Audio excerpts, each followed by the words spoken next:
guys, welcome back to Melvin World of this TV channel. So today I'm going to do 4 experiments. Okay, so first is of distance. First is related to the vision of your eye. So first we're going to do it from normal eye. So just see this part, how it elongates and shortens. If the distance of the object from the eye, is 4 meters, then the position is going to be like this. But if it is just 3 centimeters, then it's gonna go back, it's gonna adjust, and it's gonna come back. Okay, and if it's very far, it's gonna come here and then it's gonna go back. Understood, guys? Yeah.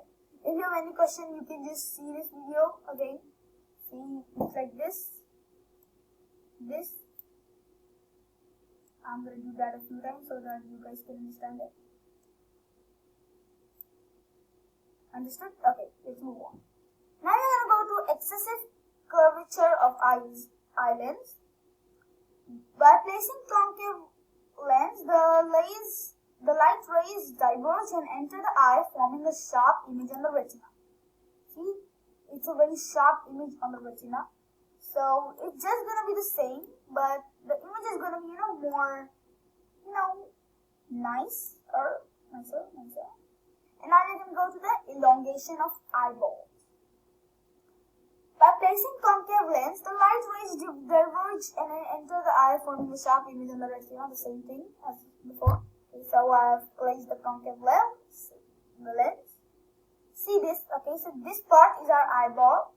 When the distance is like normal, average, so it's like that. Now see.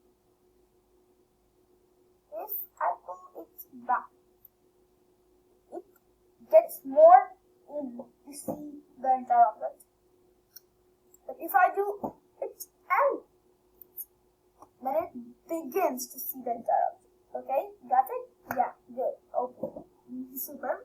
So this was the first experiment, and now we're gonna move on to the next experiment, which is gonna be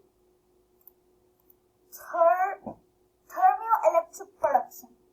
So I'm gonna switch on the heater here, heater stuff, and the heat, it's like normal. So this energy is being generated. But if I do it low, like really low, then the energy produced is also gonna be really low. But what if I do it really high?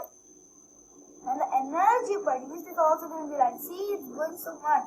Steam produced in the cooker impacts its force on the turbine blades, making turbine shafts to rotate, converting mechanical energy to electrical energy, which powers the heat bulb.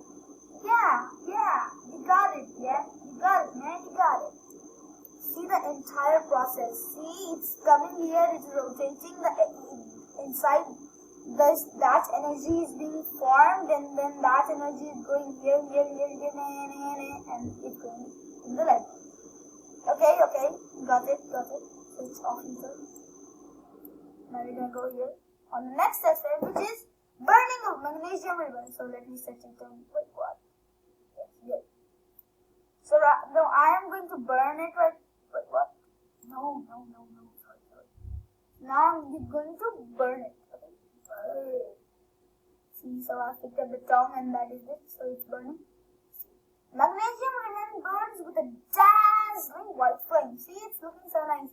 See, this animation is realistic. It's going. It's going in. Boom.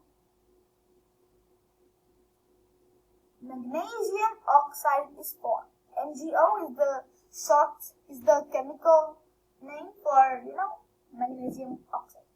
Understood, guys? Super. Let's go on to the last but not the least experiment of the day. This is of displacement reaction. Okay, displacement reaction. See. So shall we start? Okay. So this is some thing, and this is the iron nail, which is put in QSO4. And it's put for around 20 minutes, around 15 minutes, I think. I don't know. Yeah, around 20 minutes. Yeah, okay, about 31 minutes. And then if we compare this iron nail to that iron nail, conversion. Okay, here we go. See the comparison. Reaction has made the iron nail brownish and faded the blue color of the QSO4. So guys, it is that Fe plus QSO4 equals to QCU plus FeSO4. Got it, guys? Super. Okay. Okay. Very good. So, well guys, that's enough for the day. And yeah, I'm going to be popping up with another video which you will never know. It can be of this series or another series. But I do have a good time with you guys. Bye. See you later. Wink wink.